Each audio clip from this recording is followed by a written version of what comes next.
Welcome to a special holiday episode of the Jacob Wayne Show. How are you doing this week, Killen? Oh, I'm doing good. Santa Claus came and was merry and joyful and all the things. What? Nothing. You don't like eggnog? Not so much. Me neither. I like eggnog ice cream. I don't know Really? if I could really... Yeah. It's pretty solid, That but it's seems- also, terrible for you. Well, But I mean, it's once a year. it's like just because it's ice cream, or eggnog ice cream is even worse. Just the eggnog is, an insane amount of calories. I can't remember Oh, what made me look at that once, but, I was like, oh, wow, holy shit. It's put you in a diabetic coma. yeah. Whenever I've had it, I do enjoy the flavor, but I've always been like, I have to have like a quarter of a glass at most, and sometimes I'll water it down with milk. So Yeah. that makes sense. Yeah, I think it's a whole bunch. It's a lot. Yeah. Yeah, how was your Christmas? It was good. I got a power supply for some of my guitar pedals. Gonna make a little pedal board. It's gonna be nice. Nice. That's good. And the usual, socks and undies. The good stuff. Mm-hmm. Me and Shaki just stayed home this year trying to be safe with all the stuff going on, and so we just decided we're gonna go spend a bunch of money on good food. There you And go. we've just been cooking nice meals every night. So we had New York steaks and Brussels sprouts. I think we also did beef stroganoff tonight. Had salmon and asparagus Christmas Eve. And so we just been eating really good stuff. But yeah, no gifts or anything really. Just kind of treats and I mean, Moscow mules and what's the one I can't think of? The dude always drinks. White Russian. White Russian, yeah. Indeed. So that's what we've been up to. I mean, those are all gifts, I would say. That sounds like a delightful way to spend a Christmas. Yeah, it's a gift to my belly. Indeed. Man, you guys need a Michelin star or something. Yeah. And that's what's good is Shockey likes cooking a lot more than I do, so just what are you making tonight, man? Hell yeah. Just let me know if you need my help. I'll supervise. Yeah, I'll put on whatever vinyl to keep you motivated. There you go. But considering all those shenanigans going on, those that are listening right now might have noticed that we're a little late this week, but the main reason for that is we're thinking of adjusting the time in which we release our episodes. So we kind of figured holiday time is pretty loosey-goosey. So we don't have to be so on point, but going into the next year, I think we're going to try to release things on Monday. That way you have a nice, fresh podcast to listen to start your week out. I know a lot of people listen to podcasts at work and all that, so I think that'll just be better than the Fridays we've been doing, because usually people are getting ready to do weekend stuff. And yeah, if you agree with this move, let us know. If you disagree, let us know. You can always write us at fakoshka@gmail.com. Yeah. Hey, we said it enough times, somebody did it. More on that later. That's true. We got our first write-in advice column section of the show. So we'll get to that later on. Um, so did you watch any good movies during the little holiday break? Indeed, I did. I checked out the new one, Soul, that I believe it seems like most people have seen by now. Seems like it's quite Yeah. the buzz. Yeah, you'll have to excuse me. My throat's a little raw today for whatever reason. But yeah, I watched that as well. But I also watched Wonder Woman. Have you checked that out yet? I haven't had a chance to get to that one yet, but Yeah. So I guess before we get into Soul, I can go over Wonder Woman real quick. sounds good. Um, it's a straightforward superhero movie. I wouldn't say it's anything too special.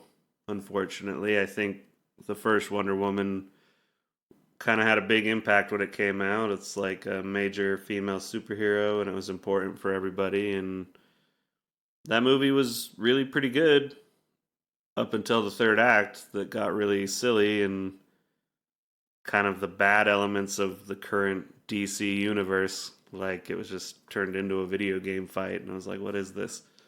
Uh, But this new one, I felt avoided that and maintained its vibe throughout the entire film. That being said, it's a lot cheesier this time around. Um, a lot of like you kind of have to throw logic out the window real quickly. And I mean, you already kind of have to do that with superhero movies, but with this one, it's all based around wish making. So it's like, okay. And as I've heard pointed out in different areas, it's like you have a bunch of wishes that you're granted, and that sounds silly, but then you'll believe in Infinity Stones and Avengers. Like, yeah, I get it. It's superhero films are already built upon pretty silly premises, so. But if you accept that and you're just in for like kind of a fun ride with like a little bit of a moral twist, then it's a good time. And I enjoyed it more than some people did, I think. And hmm, it's acted well. It's colorful. It's a lot like the old school Superman movies. So if you're into all that kind of stuff, then I would say check it out. If you're, I like my superhero movies to be very serious and realistic as possible, then you're not going to like it. oh boy. So, that being said, moving on to a movie I loved that I thought was Hmm. way better was Pixar's Soul. And this is one you've seen. What did you think about that? I I loved it. I just got immediately drawn in and pretty much just couldn't take my eyes off the TV. Watched the whole thing straight through, just sitting there uncomfortably on the floor because there's a bunch of people over on Christmas Day. But it's like, yep, got to see this whole thing right now. Mm-hmm. It was awesome. Yeah, the score was created by Jean Baptiste. That's the piano player for Stephen Colbert, Yeah. and Trent Reznor and Atticus Ross. And that's kind of the main thing that made me watch it because usually I'm not too interested in the animated films that come out. I'll eventually see them, like if I'm around my friends that have kids and it's like, we're going to throw this on for them. I'm like, okay, that's when I'll check it out. But Yeah. you say Trent Reznor, Jean Baptiste. I'm like, that's pretty cool. I'm going to check that out. And a lot of people said if you're a musician, it's definitely a movie you should watch.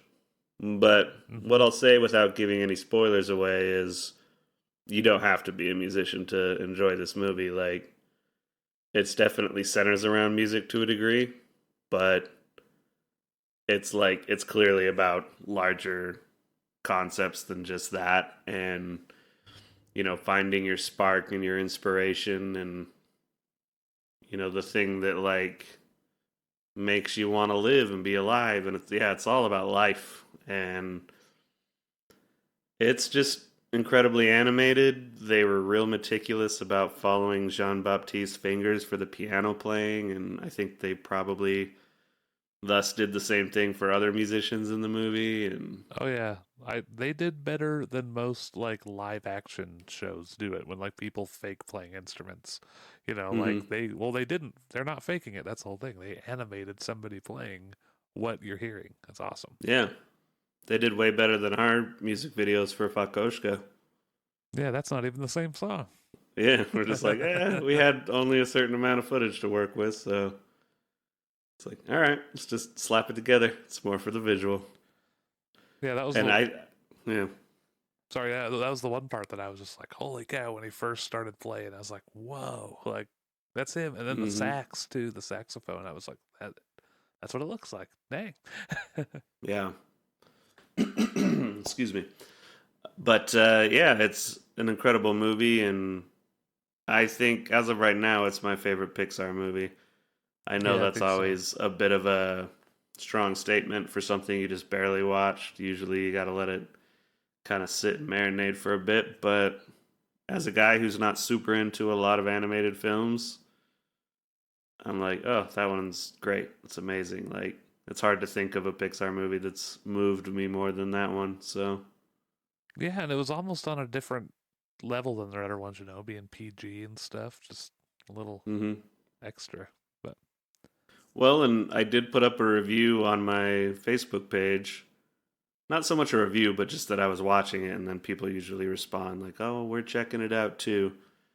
And a couple parents were like, "Oh, my kids were bored," but you know, for me, I'm like, "Oh, too bad for them.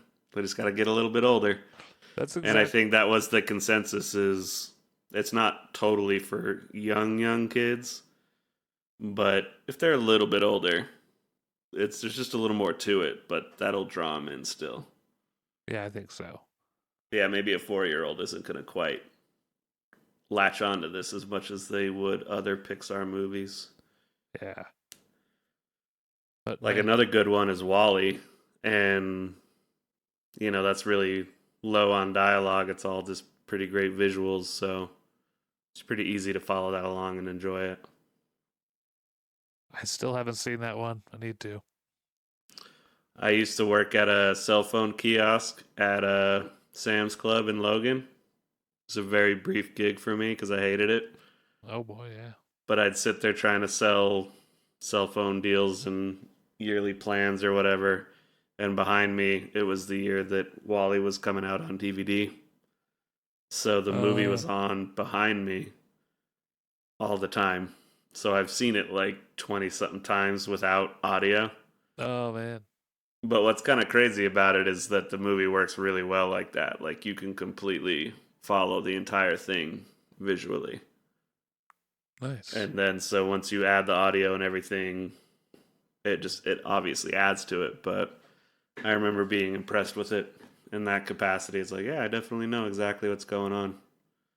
Well, that's awesome. That's an interesting way to see a movie. Yeah, for sure. So, yeah, I would say Wonder Woman is fun, but just don't expect way too much. And Soul was incredible.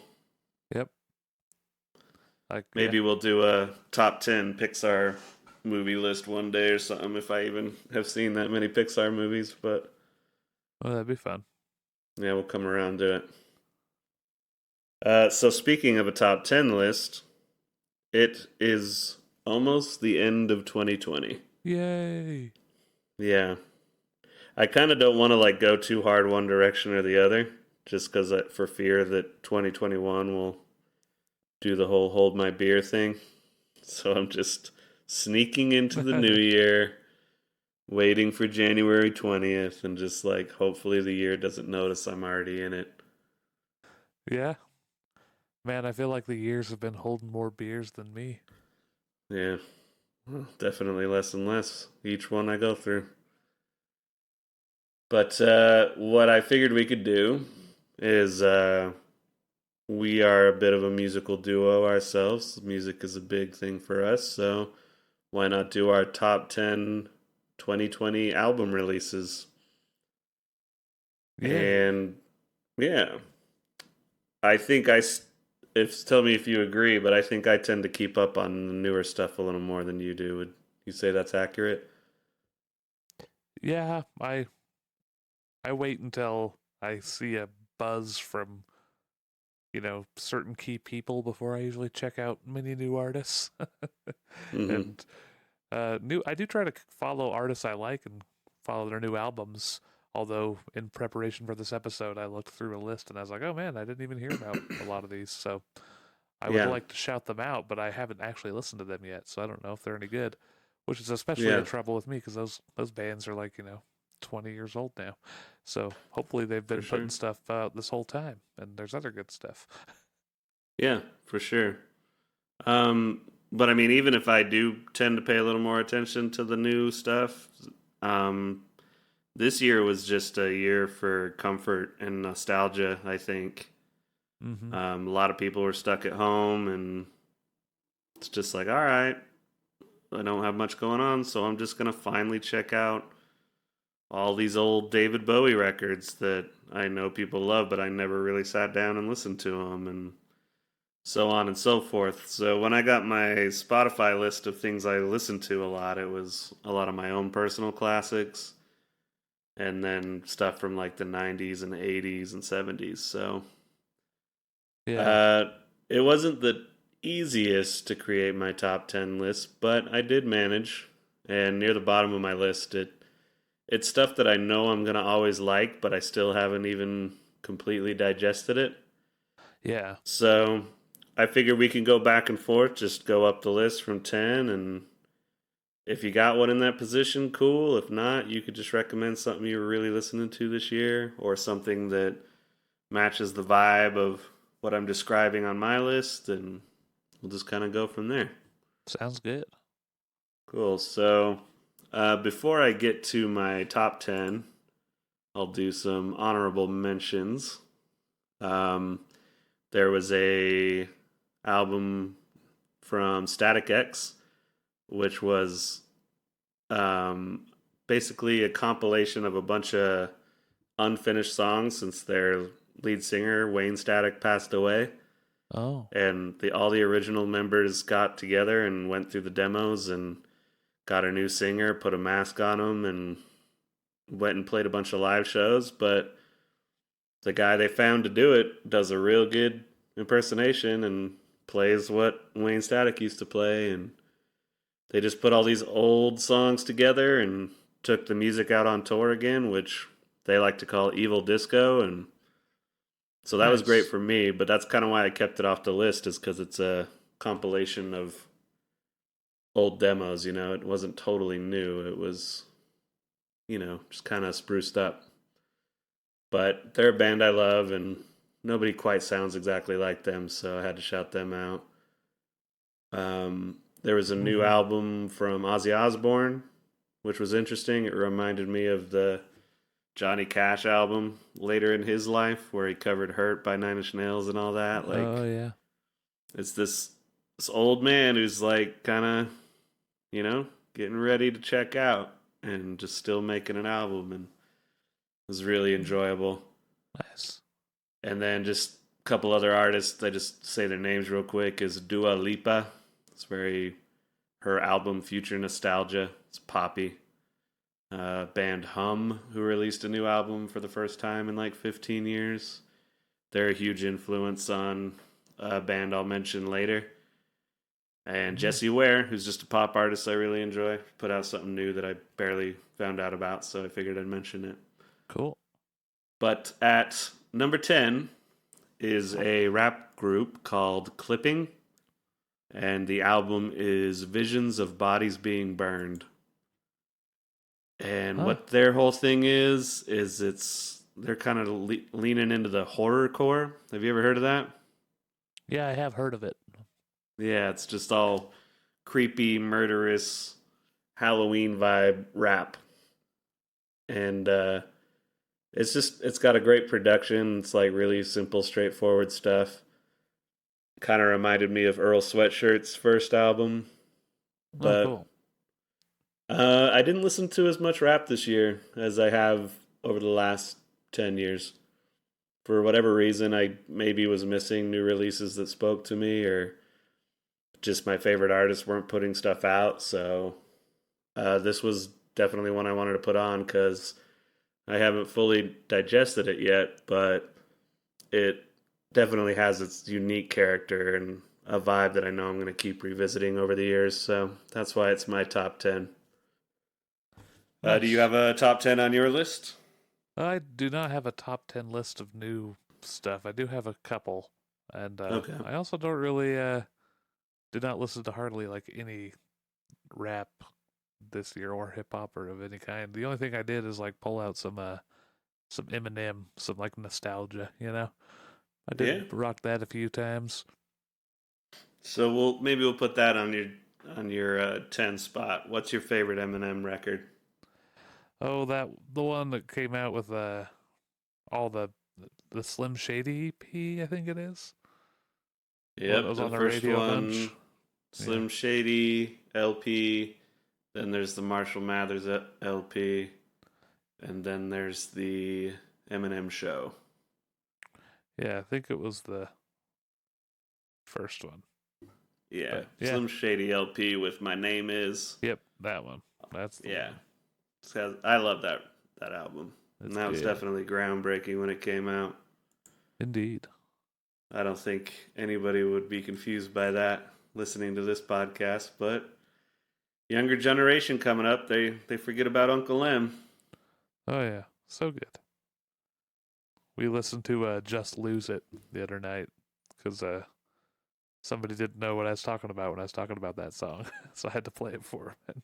Oh man, so good. Yeah, that was That that was was his great. fourth record, I believe.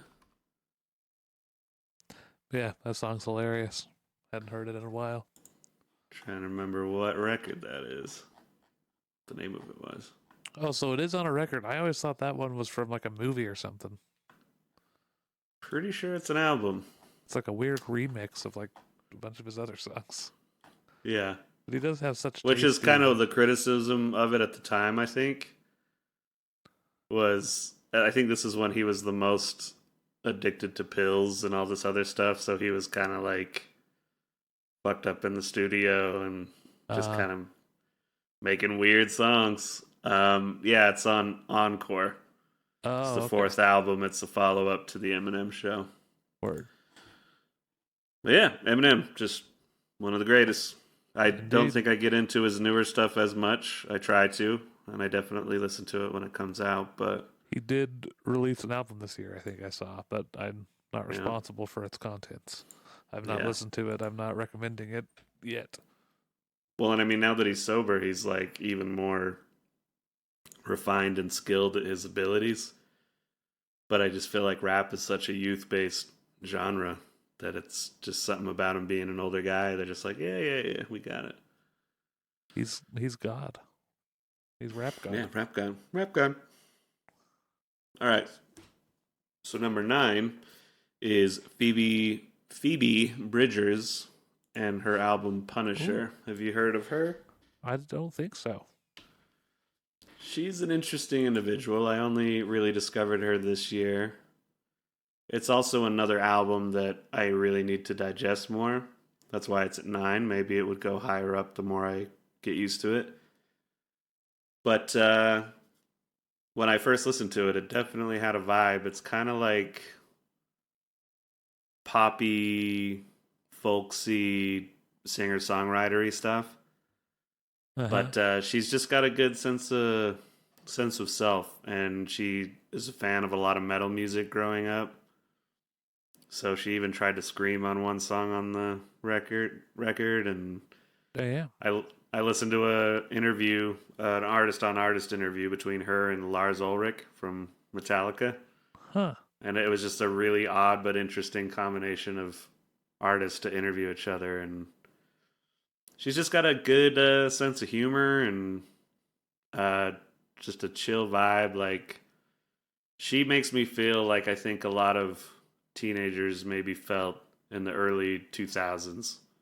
I was always more of a metalhead teenager, and I didn't get into softer stuff until I was an adult. But I remember a lot of kind of more emo-y kids walking around, just kind of being despondent, but like maybe a little hopeful in the sadness, and that's kind of the vibe I get from her. Nice. Yeah, so any artists, if you don't have a spot for nine, that kind of fits that bill? Oh, kind of reminds me of another like folk singer songwriter that I've seen a few times live. That's just amazing. Is Island Jewel, and Island Jewel. I do like putting on her album.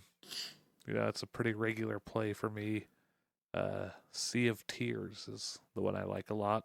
But she's has quite a few albums, and I'm sure they're all great. She's just she has this really cool, just kind of old school sound, like really old rock and roll, uh, old country, way back country. Hmm. She got her guitar player is just awesome. He has just one of the old school big Fender Twin amp with the reverb turned way up. Kind of sounds like surf rocky. Just Yeah. so good. Uses the whammy bar. The the upright bass player is awesome. His name's Johnny Shasha, which is that's just a badass name for an upright bass player. Johnny Looking at Shasha. it, yeah, Shasha. So yeah, Island Jewel, Sea of Tears. I'll throw that for my number 9 of albums that didn't come out this year, but I listened to a lot. I'm going to write these down so we can type them up for people to check out. Because that might be a little bit too much music references to just tag. So, Yeah, anyway, so Island Jewel, Sea of Tears. yeah. Cool. All right, moving on. We got number 8. This was Idols Ultra Mono. Hmm. Idols is that I feel like maybe this isn't I'm using the term correctly, but it's that singer that has like a Cockney accent, and he's like, Hmm. "Oh, I'm gonna." Like, That sounds like you're using it right. yeah, and he's just got like a really interesting, straightforward way of delivering his lyrics, and he's not an amazing singer. He's everything's delivered through the Cockney voice. But like my favorite song from them was a single from their album from 2018, which was "Never Fight a Man with a Perm." Nice. It was like Brill cream, creatine, and a bag of cocaine. Like that's just his delivery, and it's definitely like kind of this British pop punk rock kind of thing. Nice. And so this new record, Ultra Mono, just they kept releasing music videos for it before it came out, and it was all kind of this DIY vibe because of the pandemic coming through. So each video Mm-hmm. was like really interesting. There was one video where all their fans just send in footage of them dancing in front of their phones or webcams or whatever, and they just compiled the video of their fans dancing along in weird outfits. And I was like, damn, that's a genius idea for a music video. That's awesome. Like costs nothing but gets the fans to participate. And Probably get you more views. All the fans that are in yeah. it are gonna share it. Good plan. Yeah, so I was a little jealous of the idea, but ultimately it's like, damn, that's great. So Idols, I'd say it's definitely, people always argue about what's punk, what's not really punk. That's not punk. This is punk. But it's a punk record to me. And I think it's a Yeah. really good one, and it kind of modernizes elements of punk rock to like make it more relevant again in this day and age cuz so much stuff is, electronic. So if Yeah. you don't got a spot for number 8, uh what's your punk rock record or Well, something like that? it's not really punk rock. It's but it reminded me of an album I also did have been pulling out this year again. I have been hitting Mhm. the nostalgia button for sure. One to listen to a lot in high school. Arctic Monkeys. Okay. Uh, I think the album is Whatever People Say I Am, That's What I'm Not, or something, some crazy long album name. Uh, Whatever people say I am. but yeah, I'll just that's write a that down and correct it for the list when I type it up. But there you go. Yeah, just a great album. And so the singer is just has a very heavy British accent, not really Cockney, but it's kind of British pop and but like old school, just like guitars, bass, and drums, just Yeah, it's good just old that rock band. British rock sound. And I love their guitar parts, like they're so cool and pretty. There's a lot of like two guitar little harmonies, and like the last song on that album is just cool. No one it's just so different than most rock songs. Okay, Good stuff. so it's one I'll have to give more of a listen. The album is Whatever People Say I Am, That's What I'm Not. Uh, I think this was a single off of it, but I Bet You Look Good on the Dance Floor. Yep, that's it. That was a song that my cover band in China used to cover. Yeah, And that one always had a good response. And that was one I would sing and play, if I remember correctly. nice. And I'm Or gonna maybe not. uh, Anyway, it was fun to play, but I'm saying this, and I'm saying before I say it, this is not a bad thing, but that's like one of the worst songs on the album. And that's that fair. it's not. I'm not saying that's like I say. It's bad to use worse that way. Like that's one of the just like the rest of this album is even better. Sure. So, and I Well, usually, I find myself feeling that way a lot about some singles, but sure. Except for y'all want a single say fuck that. that's the best single ever. It's the only one I listen to off the album. Yep. But no, when Arctic Monkeys came out, it looks like it was probably their first major release. Yeah, I was very resistant to that style of rock music at the time, so I was like, I'm not going to give it a chance. And it took me to cover that song in China in 2013. That's like 7 years after that album came out, and I was like, you know what? Actually, that's a pretty tasty track. So, and just interestingly structured. I mean, it's not like it's complicated, but yeah. I They remember learning the bass lines. I was like, that's kind of a weird feel to it. they do. They just have a little bit of a different thing going on. It's a nice little Yeah. twist. And I remember there's one song on that album. Uh, Me and our mutual friend Dan used to play every time we saw like a cop driving around. We'd always put on. There's a song called "A Riot Van." We'd always Okay. pull out Arctic Monkeys. Got to play that song. Nice. Which back in those days, that happened like every few days. Yeah. It seems like there's a lot more of them around now. I'd be playing that song Militarization all of the the day. police. Good times. Yay!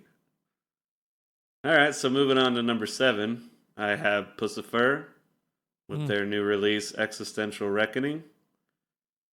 nice. I mean, it's Maynard James Keenan, the singer from Tool, singer from A Perfect Circle. It's his little side project, which is becoming more of a main project for him because he can release a lot more consistently with it than his other bands. This is their Yeah. fourth record, and while it still is much more humorous than his other two projects, this one definitely takes on a bit more of a serious tone than the other Pussifer releases.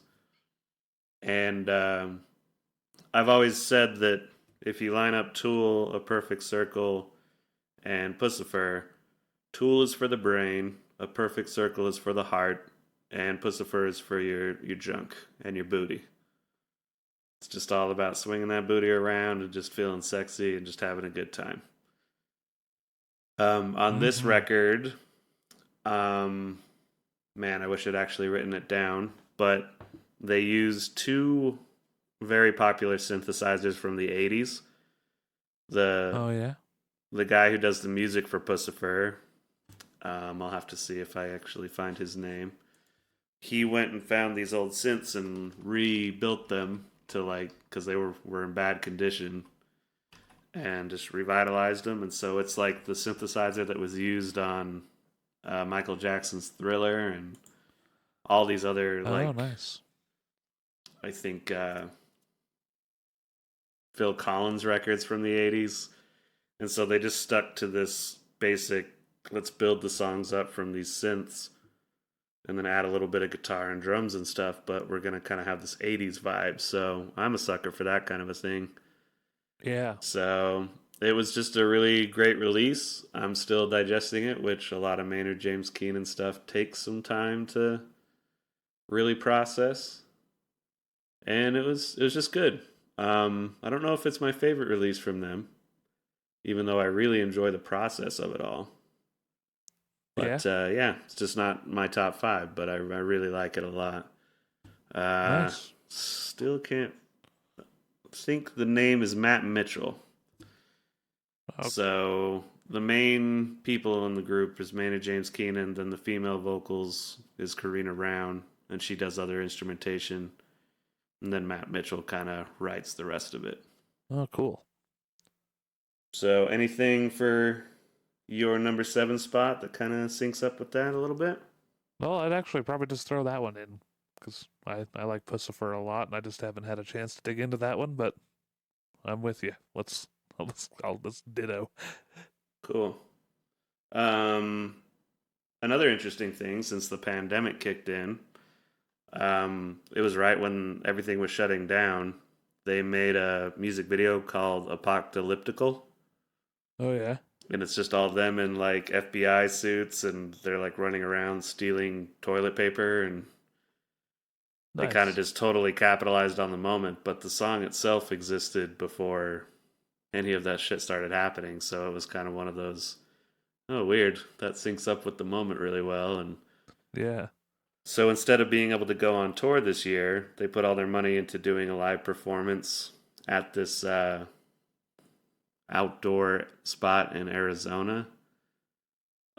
It's in Arco Santi, Arizona, and it's like Hmm. this weird art installation-y kind of thing out in the middle of nowhere. And they synced up some of their songs like to kick in on the bridge right when the sun starts to rise and little things like that. So Wow. that's a cool thing that hopefully they release that on DVD soon. But people were paying for it like a live stream.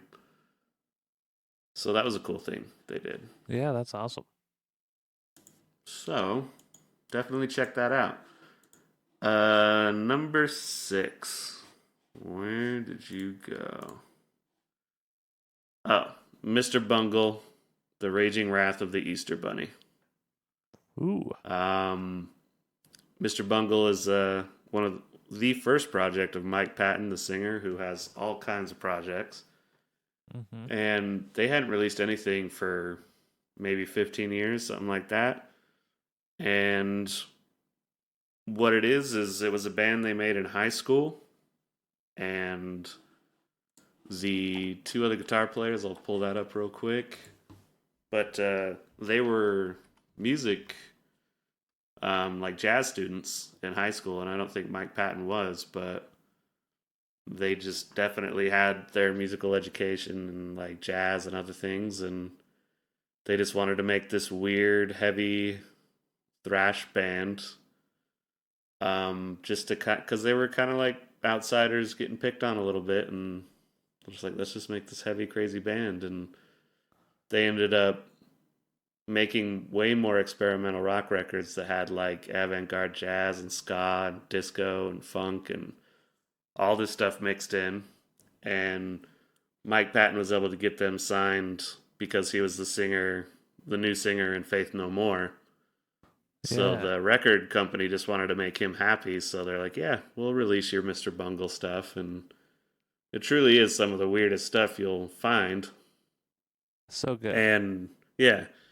So when they've said we're making a new Mr. Bungle record and it comes out and it's mostly just thrash metal, like some people were like, hey, where's all the ska, disco, funk, all that stuff? But what the album is they recreated their first record they made when they were high school kids. Oh, nice.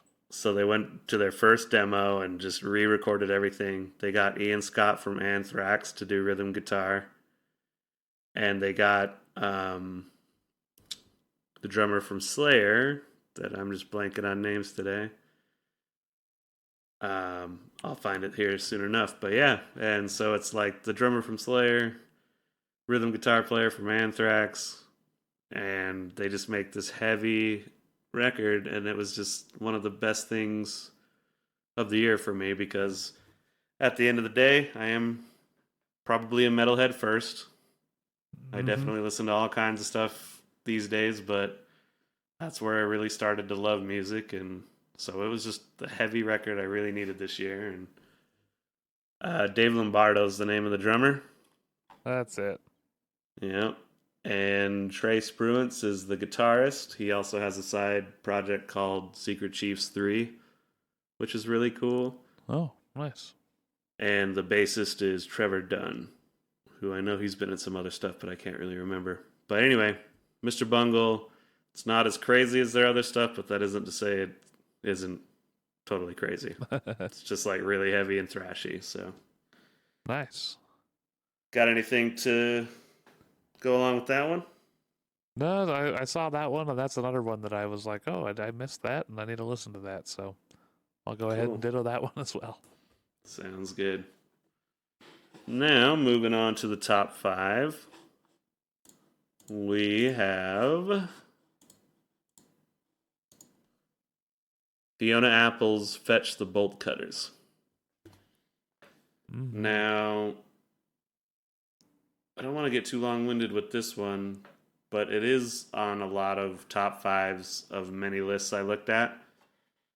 She hadn't released anything, and once again, I think it's one of those 10 to 12 years kind of long breaks. Oh wow. But she's just been living like a pretty straightforward, you know, not acting like a pop star, like just hanging out at her house, taking care of a lot of dogs, and just working on her record. And the record itself, like she recorded at home, I think, Yeah. and maybe a couple other spots, but it's really great because when you listen to it, it almost feels like spoken word poetry that just has music around it. Like it's just very raw and emotional, and she was very Mm-hmm. particular about throwing on the recording and just kind of warming up and doing weird shit around her house and then coming in and singing the part and doing little things, and if there was a mistake she'd just leave it in, and obviously if it worked. But yeah, it's this weird bridge between a very professional musician and also somebody who's just like, I'm just leaving in a lot of mistakes, and it's me fucking around in my house on my piano and weird percussion on different stuff. And it's just, yeah, it's probably my favorite record from her, and she's always been one of my favorites. So it's just a Nice. really great record. And I remember when it first came out, it was like the first record of the pandemic where we had been stuck inside for a while. Like I think it had started to be like it had been a month or two, and I was like, Mm-hmm. man, how long is this gonna be? And then this just came out, and it just was like a very open-hearted, emotional record, and yeah, it struck you harder because of just the isolation and all that kind of going on at the time. So it was like another record that really dropped at a particular time that it seemed to sync up Yeah, very serendipitously. So for sure. yeah. So that is Nice. my five. What say you? I need to listen to that one, but I do Okay. like Fiona Apple. But I'd say for one that another one I pulled out this year that is another old one, but just Mm-hmm. really great record. Really like the vibe. Definitely a little different than Fiona Apple, but Mm-hmm. for some reason it reminded me. It's actually a Bulgarian woman's choir called the Mysterious Voices of Bulgaria. But Okay. if you type that in, it'll pop up the Bulgarian like translation of that. Yeah, Okay. but Yeah. it's really good. But it's a very different than any choir you've heard in the U.S. Some parts are just kind of really intense. It's Yeah. you know kind of like metal is not really pretty music. They kind of get Yeah. metal with choir on some parts, and other parts are insanely beautiful. Like, and they don't. I kind of feel like they don't use as much vibrato as American choirs, which takes more Mm-hmm. skill. They just hit the notes like lasers, and the Yeah. soloist has vibrato, and it's cool stuff.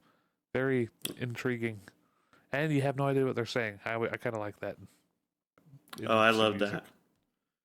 I love having a vocalist and then I don't know what they're saying, so I can just fill in whatever I want. Yep. Well, you should check But that one out.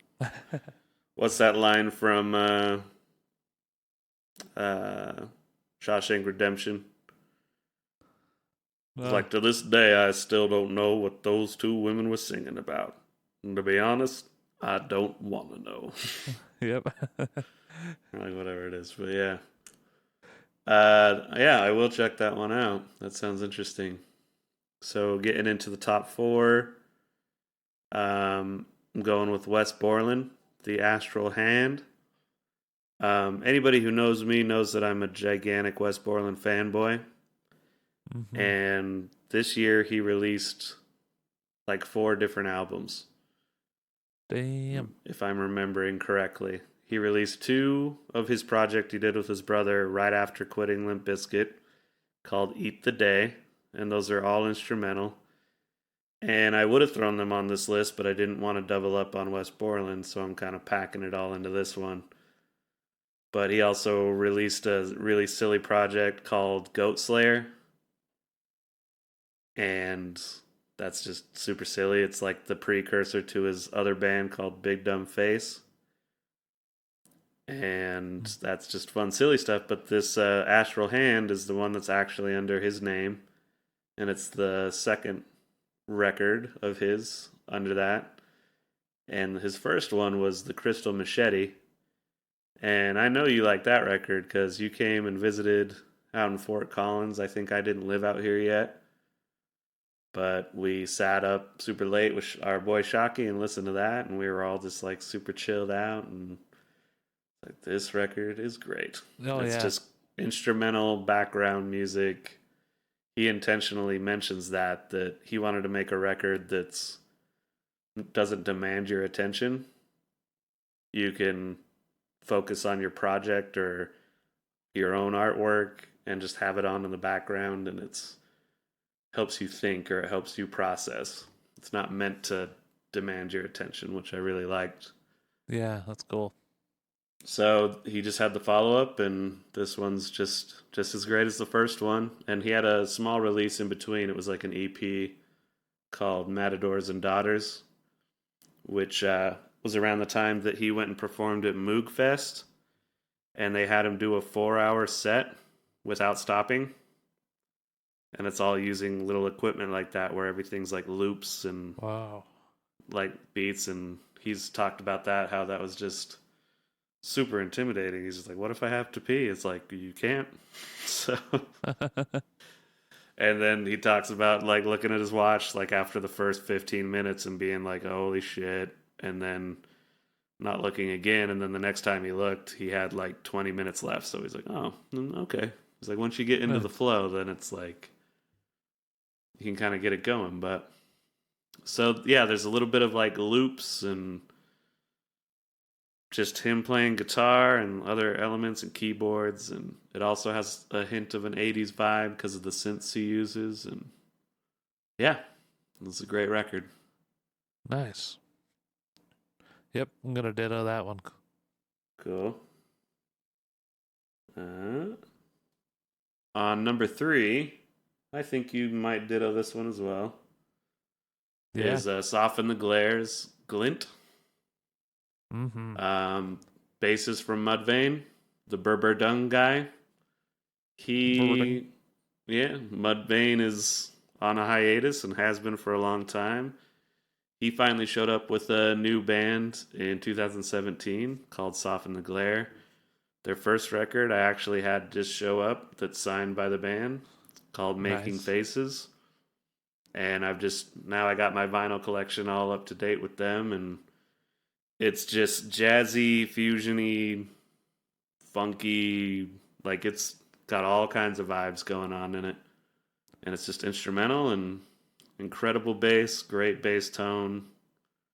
and the other two guys are really great. I'm getting to know them more, but Ryan Martini, the bassist, is just he's my favorite bass player. So Yeah, it's just great.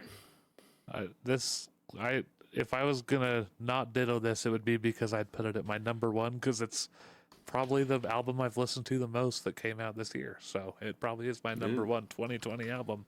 I just We'll, yeah, I we'll love it. throw it at number one for you. The songwriting is just awesome, and the bass playing is amazing, and the bass tone. I don't know who did the producing, but that's the like best bass tone I've ever heard on a record. I think that overall the record is just one of the better sounding records. It just has a just punches you.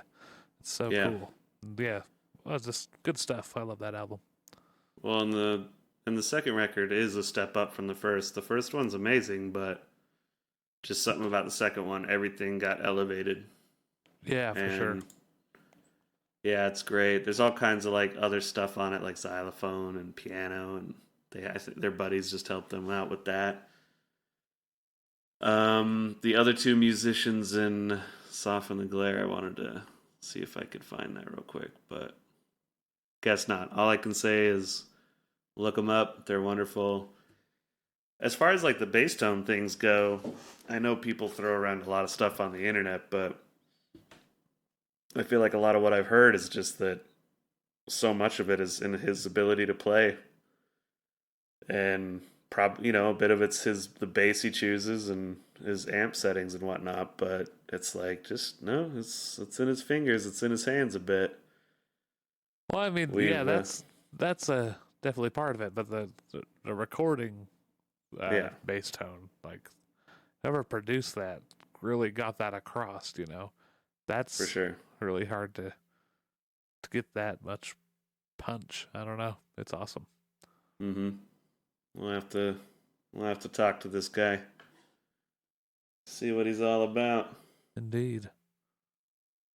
Moving on to number two was Run the Jewels RTJ4. That's another one that topped a lot of people's lists this year, and most people are aware of what Run the Jewels is at this point, I think. So Mm-hmm. don't have to get way too deep on it, but it's just a rap group, LP and Killer Mike, and speaking truth to power. And it was another one of those records where it came out right around the protests that were sparked by the murder of George Floyd, and it really spoke for the moment and hit the nail on the head. So it was definitely a Mm-hmm. record that really reflected the times it came out in, and it's a great rap record. They're probably my favorite rap duo and some of my favorite rap music. So yeah, it's number two. There you go. I still need to listen to Yeah, that one as well. yeah, But I think for my number two, I'd throw in some albums I've actually already talked about on the podcast. Those okay, John Hartford albums that I think they both did come out this year, but I kind of squeezing them together since they're both new John Hartford releases. okay. So yeah, We'll the do that. John Hartford Fiddle Tunes project would be the one I would totally pick. But the honorable mention number two is On the Road. That's the other one. Cool. We'll do that then. And That's a weird number drum roll. one A rutabaga, rutabaga. is Deftones' Ohms, Mm. another band that, uh, yeah, anybody who knows me knows I love the Deftones, and anytime I hear something new's coming out, I geek out for the months leading up to it and just waiting for every little shred of news I can get. And this one, you could tell the band was putting a lot more work into it.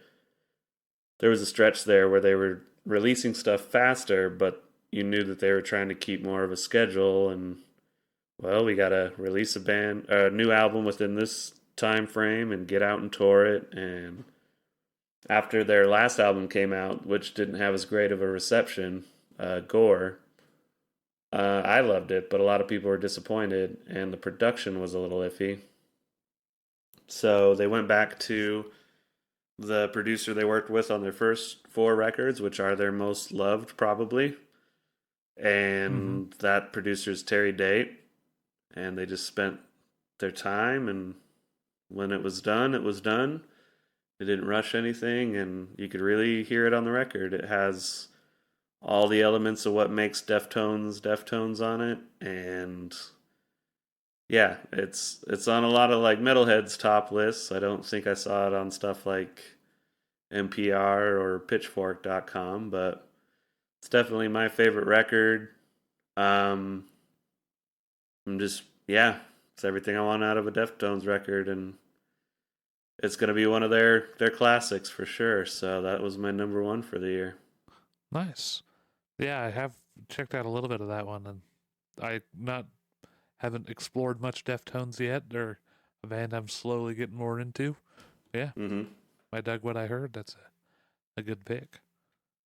Awesome. So We could put that at number three or even further down your list. Or let's pop it in at three because I okay. did have one album that is definitely not a new release, but it's kind of made a resurgence this year, so I want to give it a shout out. I don't think it's got at least for me, it's never got the attention it deserves. And Mm-hmm. you actually were there when it got revived the first time. It might not even have been this last year, but Mm-hmm. I hadn't listened to it in a long time. It's a extreme three sides to every story. I remember we listened to it Mm-hmm. one night Yeah. playing Civ.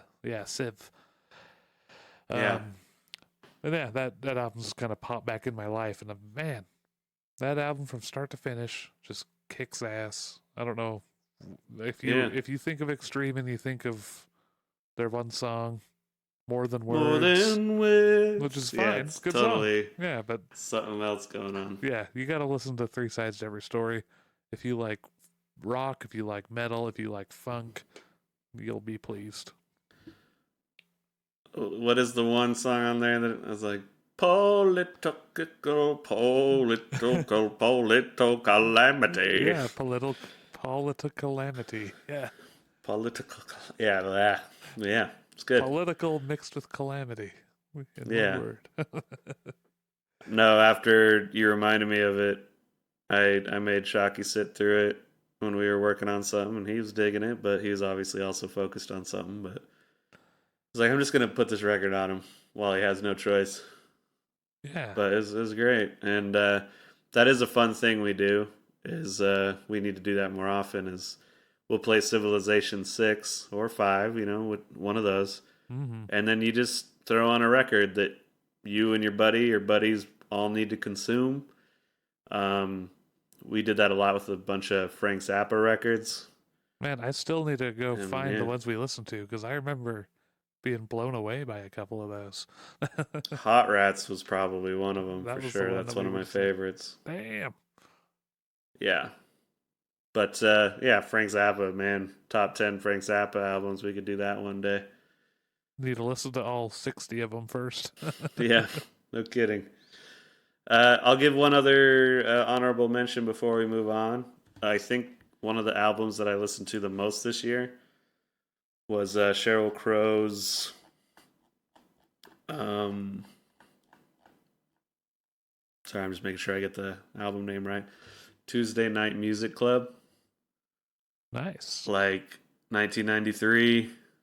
I knew I had liked a lot of her early singles, and I was like, I wonder what her album is like. And I listened to other albums she put out, and they're all good and everything. But something about Tuesday Night Music Club, like every song was a banger to me. So I was like, I listened to that a ton this year, That and made it was your, the yeah. I was going to say, that made your Spotify top, didn't it? Oh yeah, it's and my top Spotify stuff. It's like mostly like five albums, like the whole album, Yeah. and it's just all jumbled up. But it's like okay, Mine was somebody on a sleep playlist I use that just yeah, happened to get played like 27 times. I was like, I don't even know that song. yeah. And also, let's mention that a little tasty band called Gamma Paw released their first EP. called the Oh Moss yeah. EP this year. And another up and coming group called Cloud Faculty released a single. So you should definitely go True. check those out. I hear the musicians in those two projects are super sexy and Yeah. intelligent. Um, I mean, you can't beat them in a fight. No, don't even It's try. just don't even They're not try it. pacifists at all. Yeah, and it's all the same riffs and a bunch of tricks and sounds just like Primus, but whatever. Yeah, a little bit of Godsmack in there. Yeah, some Godsmack for sure. I got a few quick honorable mentions too. And Sturgill Okay. Simpson, I Hmm. do like his country, and he released a bluegrass album that I still have not yet fully gotten into, but I've heard it's awesome, and I've Hmm. been digging that guy, so gonna shout that one Listen out. to it a little bit at work. It's good. Nice. I also saw that Primal Fear released a new album, so I'm gonna tentatively shout that one out. You know, those guys are. I remember loving the album I had back in the day. They had a song called Roller Coaster that's just awesome. So I'll have to go Hmm. check out their new album. Yeah, That's it. cool. All right. Well, it's top 10 of 2020. Hopefully next year concerts start coming back. There's even more new releases that we're more on top of, and we'll be mentioning them throughout the year. Indeed. So, moving on, I'm not drinking any particular beer at the moment. I'm just doing my gin and seltzer water thing. But what do you got this week? We got a very tasty one. I got the Deschutes, Oh, the the shoots. Fresh Haze IPA. So a fresh squeezed hops. I guess they. I think it's like the same as the grinder. Is that what it's called from Odell? They just kind of break the hops up and then throw them in the beer. But and it's I a don't know. hazy IPA. It's delicious. Haven't had it in Yeah. a while. So enjoying that, and I'm also enjoying some smoked almonds, but they're not like the usual ones. Are just like the flavor. These ones are like actually smoked, and they're actually smoked here in Utah, and In they're Cache Valley yeah, or they're right here in Paradise, Cache Valley. oh. So they're called trash nuts, supremely smoked almonds. So Okay. apparently he used to smoke his almonds in a 55-gallon drum smoker, and his Hmm. kids joked that it looked like a trash can, so they called them trash nuts. So Okay. it's like real smoked nuts, and it's hilarious. They got on the cover of their box here a few of our finest reviews. Gross, tastes like a smoky, like a campfire. Or then these nuts remind me of a holiday at my Mana's house. She had weird carpet. They Huh. for sure gave me the coronavirus. Trash nuts All make right. terrible almond milk. Yeah, So they're kind of going for that liquid death yeah, that kind of thing. advertising Just approach. in your face. Yeah. Just, And they got so I would recommend get your trash nuts and subscribe to my trash candy playlist on Spotify and oh, have a trashy good time. you can't eat them and listen to that playlist in the same day, or you get the diabetes. Yeah. Diabetes. Well, sounds good. Definitely try those out. It's good to support our local businesses when we can, and Mm-hmm. I love hearing about stuff coming out of my hometown or hometown area. Yeah, So good for them. Go get yourself some trash nuts. indeed. So with that, I suppose we can move on to our advice column, or just Jacob Wayne advice, or whatever we're going to call it. Feel free to write in with suggestions for what we should call the segment. Um, Indeed. but we got our first email. All right. There, yeah. So, I mean, this could be the name. Dear Jacob Wayne. That's what every advice column Oh, is called. that's true. It would Well, be, it's solid. we could have some horn stabs come in at that part. Dear Jacob Uh, Wayne. I thought you were gonna go. We could do that one too, I guess. Yeah, just like a horror sting. Like yeah. Oh, yeah, that could be after you say the name of it. Dear Jacob Wayne. Murder. Or we can snip out all that we just did and compile them together into one trumpet sting. Anyway, Let's hear this email. Let's jump in. All right. Dear Jacob Wayne, I am writing for your advice on where to have a wedding, post pandemic, of course. My future hubby and I live 1,400 miles from his hometown and 2,200 miles from my hometown, with his hometown somewhere in the middle. If I'm traveling towards my hometown and he's traveling towards his hometown, how many horses fit in the canoe? Wait, I know sorry, I it went into a sounds. math problem. Yeah, it's like, man, it's one of those story problems. All right, I'm following. All right. I got good grades. So sorry, the letter actually ended somewhere in the middle. Okay, So we got 1,400 miles from his hometown, 22. 2,200 miles from her hometown. His Oh, hometown okay. somewhere in the middle. That's confusing. We went to visit his hometown, and I felt out of my element. But his parents and friends all still live there. This is his wedding too, and having the people important to him is, well, important. It would mean Mm, hardly any of my family and friends would be there, but lots of his. I love my hometown, and I feel like Utah women kind of know how to throw weddings on the cheap with all those super helpful family members who are great at things like sewing, making floral arrangements, and cooking. mm, Yes, all my friends and family live there, and many are Mormon women who are talented and generous with their skills and time. So I kind of feel that on top of being easy for my family and friends, it could save us money too. It would mean lots of my family and friends would be there, but hardly any of his.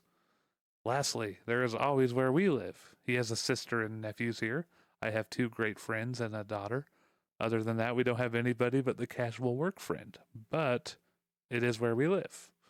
Getting married anywhere but here could be added stress on the two of us in terms of not being in our comfort zone. Plus, it does belong, which is in bold for some reason. Plus, it does mm-hmm. belong. I don't know how to verbalize that. Belong. Plus, it does belong to both of us very equally. we, Yes, we, that's the whole. That is the thing about marriage, I yeah, think. But yeah, anyway. true. We just don't have much here in terms of support, family, or friends. It would mean we would both have a very few people here for us, but fairly equally numbers on both sides of the aisle. I know I am definitely biased in what to do, so I would like to hear your advice. Where should we get married, Jake? I'm not one to think that weddings are that important.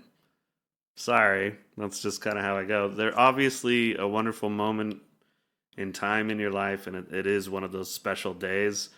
But in terms of having like a big, extravagant wedding, I think that's something our society needs to get over, and it's not very necessary.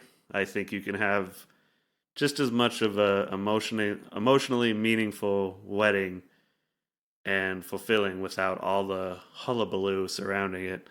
So I would say have the wedding at in your hometown, and those that really want to be there for the vows and everything can come up to it. And this, yeah, given that it's post pandemic, traveling should be fine. So if they care that much, they'll come up. Otherwise, you could just say, hey, we'll have a little wedding reception the next time we're visiting his hometown and then later your hometown. But the wedding itself, do it in your town, save some money, maybe invite some of those Mormon women up to help you do it on the cheap, because that did sound like something you were intrigued by, and do it on the cheap up in your hometown. Have close family members show up, and then all those acquaintances or family members that you're just not that close with, you can have a little reception down the road. And you could have a reception in the your fiance's hometown. You know, Yeah, kind of. that would be my second choice is have the wedding in your fiance's hometown. I think taking it all the way down to the United States, I believe Europe and Canada. Yeah, coming down to the United States to Utah for a wedding. Sorry, it's just nah. Have it up in Hmm. Canada. Yeah, have the reception down here. They'll still make you ham and Yeah, potatoes. funeral potatoes for your wedding. Yeah, that's how it goes down here. That's just a nickname. Olives in your Jello. If those are funeral potatoes, like I've eaten them so many times at non-funeral occasions. It's on. Bring it. I'll Yeah, keep doing it. That really did freak me out at first, though. I was like, "Oh shit, this is a math problem. I'm gonna fail."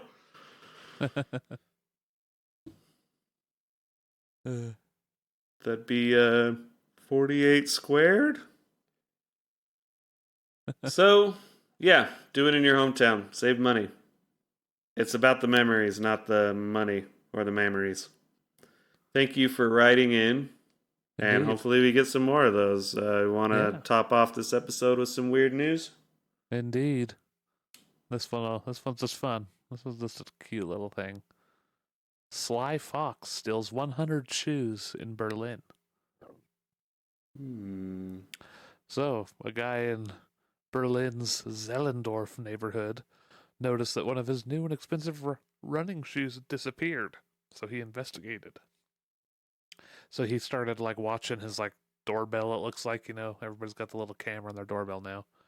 Mm-hmm. So he was walking around and he saw this fox come on his porch and take the shoe, and so he started following it, and he followed into this thicket, and he found its little stash, and he had over 100 pairs of shoes. Well, not pairs, mostly just singles, but some pairs it looks like. Yeah.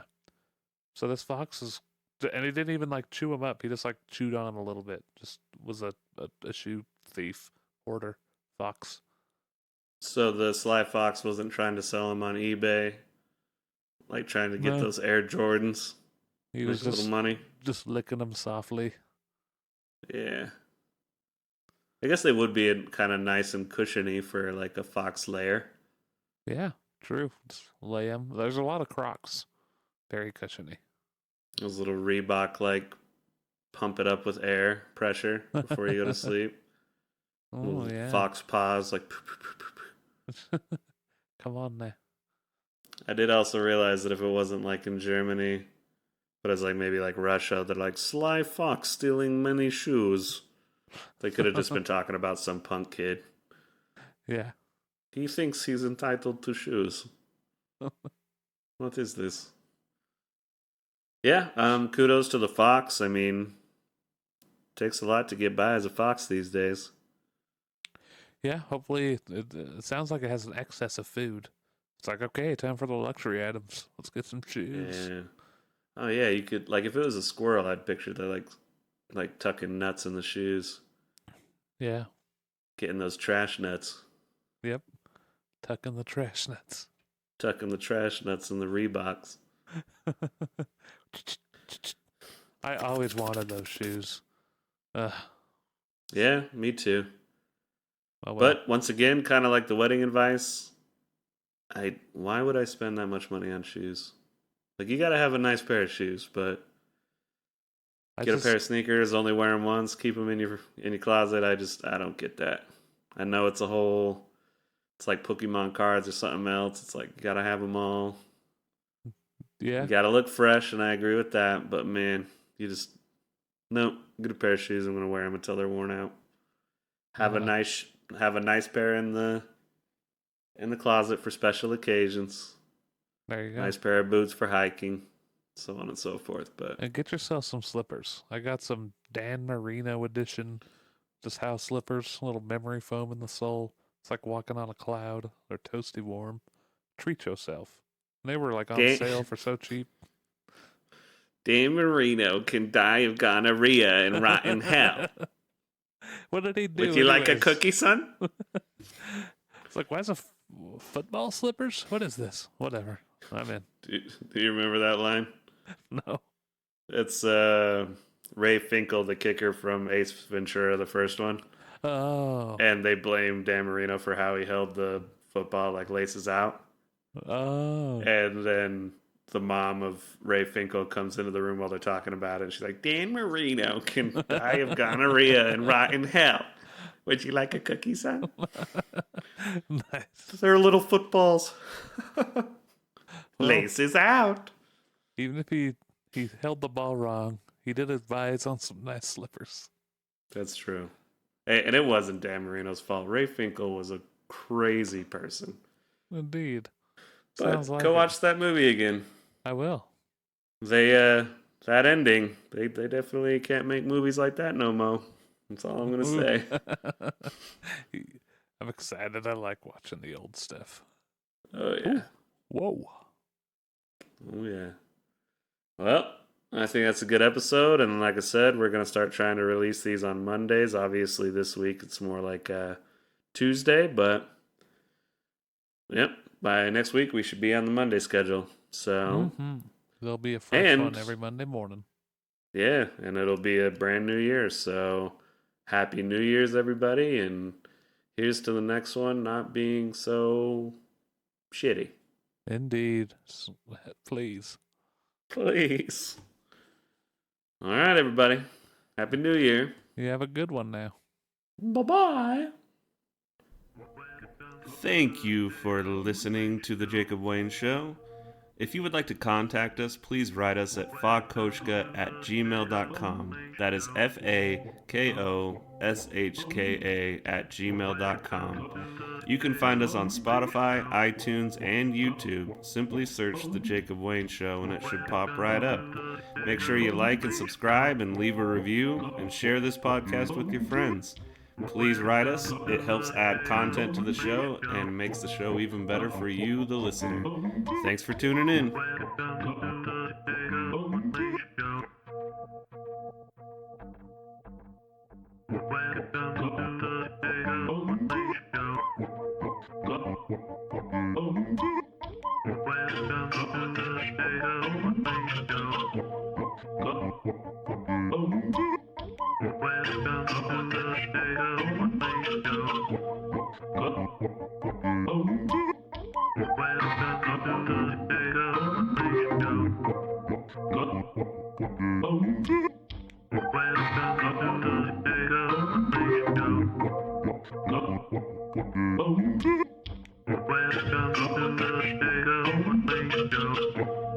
Welcome to the